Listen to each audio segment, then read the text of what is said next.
It is said, don't count your life in the number of breaths that you breathe. Count it in the number of moments that took your breath away.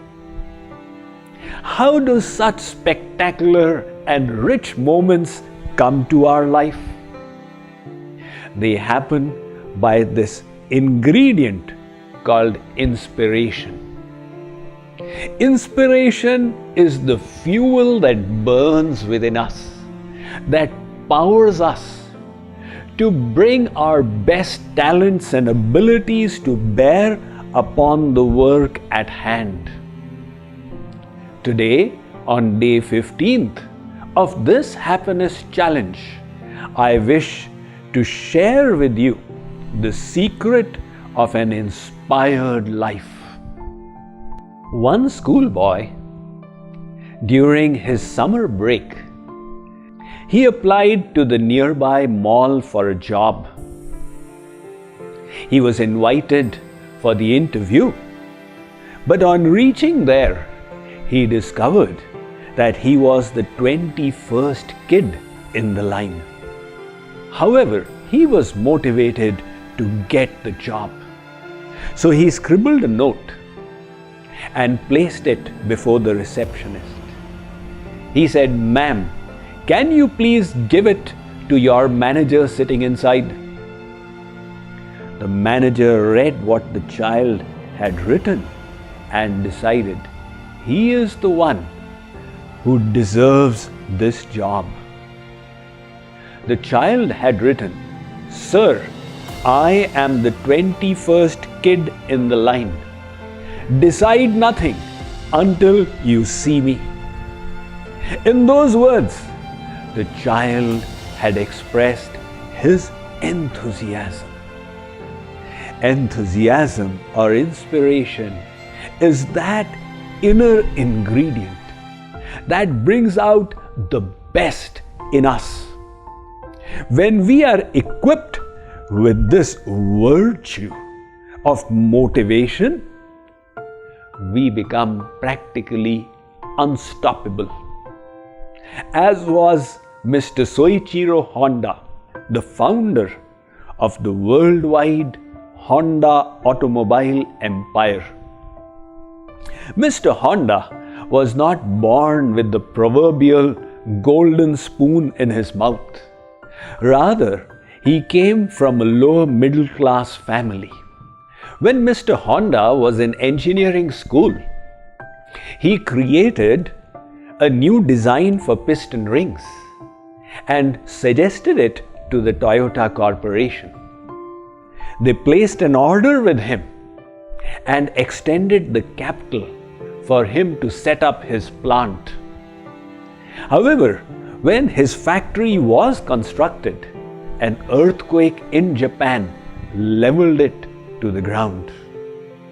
Mr. Honda was not discouraged. He decided to remake it. But by then, Japan had entered the Second World War and cement was being diverted for the war endeavor.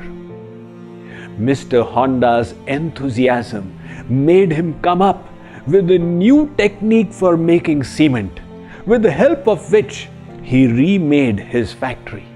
However, by then, America had also entered the World War and their bombers bombed his factory. Mr. Honda was still not discouraged. He utilized the gasoline tanks thrown by the bomber planes to reconstruct the factory once again. When the production was ready to begin, Japan lost the World War and along with it all its colonies. Fuel was now in short supply. People did not have the fuel to drive their cars. Where was the question of Toyota purchasing his piston rings? Mr. Honda was driving his bicycle when he had a brainwave. He added a motor to it.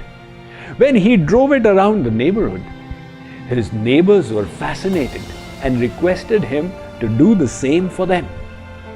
When he did it for 15-20 people, he realized that he had a marketable idea there. But he didn't have the money. So he procured a list of 8,000 bicycle stockists of Japan and personally handwrote notes to 5,000 of them. 1,800 extended the capital, with the help of which he made his first motorcycle called the Super Cub, with the help of which he started manufacturing his motorcycles. In his lifetime, the Honda Corporation employed 100,000 people worldwide, and today it has gone way beyond. That quality of inspiration was so vital to Mr. Soichiro Honda's success in his work. That is why the philosopher Henry David Thoreau said, "You may lose everything in life but your enthusiasm, and you will gain it all back again. But that person who has lost his inspiration, now he is truly bankrupt." So today, let us think of how we can inspire ourselves and how this added fuel of enthusiasm will help us improve the quality of our work and assist us in our endeavor to be better people. Thank you.